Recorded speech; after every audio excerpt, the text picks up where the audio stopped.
Welcome back. Today we continue the Halo Wars 2 story breakdown by wrapping up the main campaign and Phoenix logs. At one time I might have said we conclude, but as you know, there are 2 more campaigns to cover. But for now, we conclude the base game. When last we left, Spirit of Fire forces had dealt a devastating blow to the Banished, taking out their most powerful ship. Now a newly constructed Halo is rising. The Banished want it for the weapon that it is, and Captain Cutter wants it for the effort to contact the UNSC.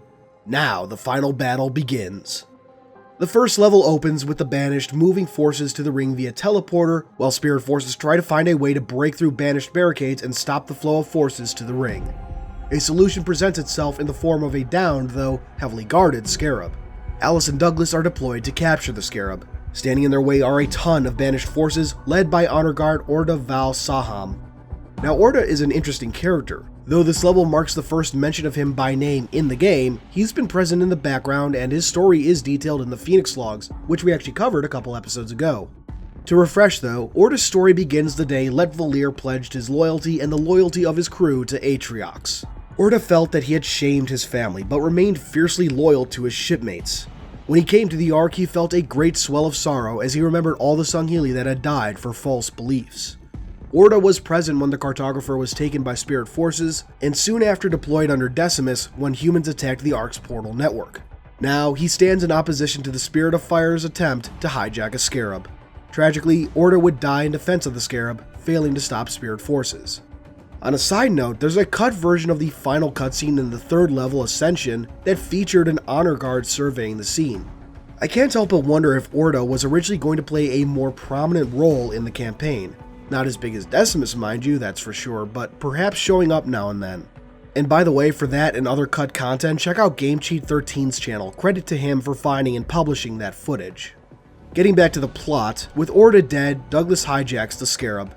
As another interesting side note, the dialogue in this level would seem to imply that neither Douglas nor Alice have driven Scarabs before. In Halo Wars 1, although you could have any of your Spartans hijack the Scarab on the 13th level, it would seem that canonically Jerome was the one to pilot it. I'm sure some of you are also wondering how someone can pilot a Scarab in general since they're not pure machine but partially driven by Lekgolo colonies.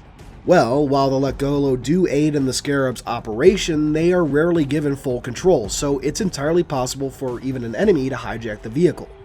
Anyway, with the Scarab under Spartan control, Spirit forces are able to blast through Banished barricades and forces, eventually taking control of the site. Douglas and Alice head into the portal to go to the ring, Jerome apparently en route already, and set explosives behind them to prevent the Banished from using the site. The next level picks up almost immediately, with Spirit and Banished forces battling on the ring while Atriox and Cutter talk over comms. Up to this point, Atriox has appeared over comms now and then to taunt and threaten Cutter, but it basically comes to a head here. Atriox notes his admiration for the tenacity Cutter and his forces have shown, offering to let the ship and crew run without fear of being pursued. Cutter, as expected, refuses and retorts. We transition to gameplay as Red Team appears, Jerome taking out a hunter as he crashes down from above. From there, Spirit forces begin battling back the Banished, working to take control of the ring's control room. However, their progress is soon halted by the appearance of a Retriever Sentinel. Now this is a beast that many fans, myself included, have been waiting to see since Halo 3. They were originally slated to appear in that game, first as background AI, then as a setting for a remake of Lockout. The map would be set inside a Retriever Sentinel as seen here. There was even concept art for an intended Halo 4 appearance, but now Halo Wars 2 brings them to light, and I gotta say, I'm a little disappointed. It's no secret that many fans, perhaps even most, aren't a fan of how floaty Forerunner architecture has become under 343 Industries. I think it has its place, there are good uses of it in Halo 4, but there was definitely a solidity, if you will, old architecture and design seem to have that's absent in more recent stuff. Guardians in a lot of ways epitomize the floatiness issue, but I think the appearance of the Retriever here is a close second. For such a monstrous construct, it just doesn't feel solid. And worse, it looks incredibly blocky. In short, I don't like it. It has the profile that we've come to expect, but the details just don't look right. What I find really funny, however, is how much the Sentinel is scaled down. Retrievers are about as wide as a UNSC frigate is long. Frigates may be on the smaller end of the UNSC ship scale, but they aren't small. Obviously, RTSs can't present everything to the same scale for the sake of presentation, but I just wanted to bring up how big these Sentinels are actually meant to be. But back to the story, under Anders' direction, Spirit Forces redirect their efforts towards controlling a set of 3 towers. Once secured, Anders is able to control the retriever and uses it to clear a path to the control room. And that brings us to the final level of Halo Wars 2, Last Stand. Though once again light on story, this level is an absolute blast. Surrounded on all sides, Spirit Forces fight off wave after wave of Banished. This level also features, uniquely, the Condor gunship, a vehicle scraped together from a Condor, several lasers, and a MAC gun.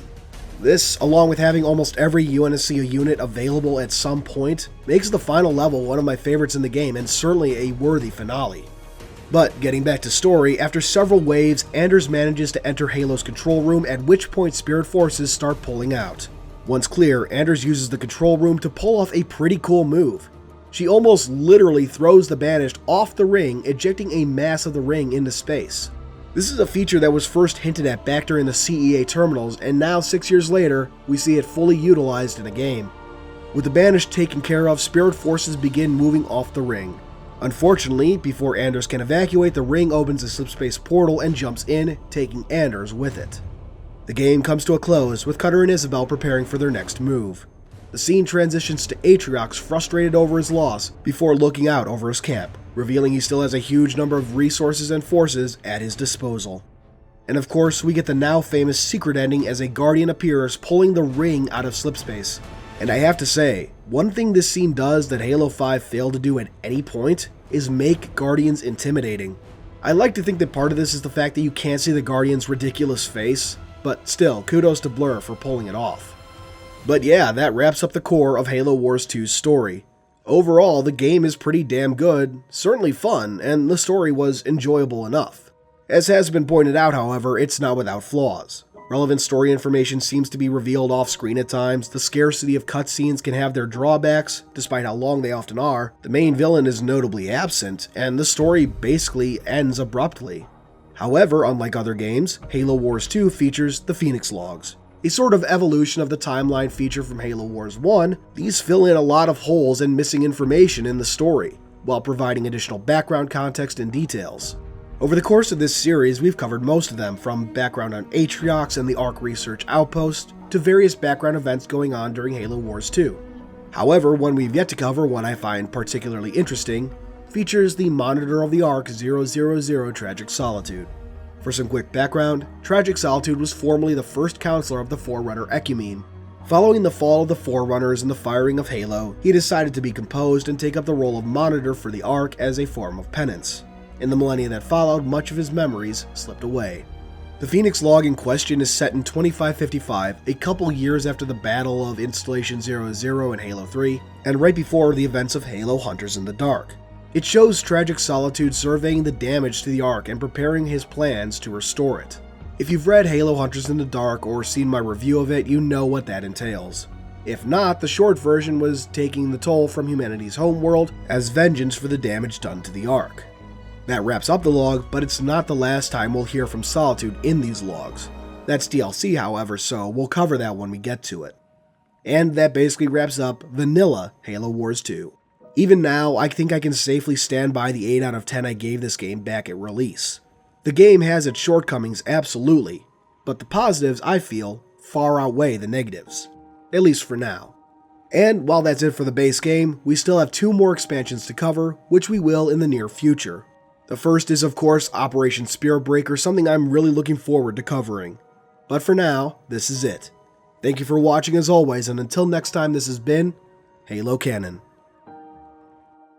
Hey guys, thanks for watching. If you liked this video, please consider giving it a thumbs up, subscribing, and sharing it around.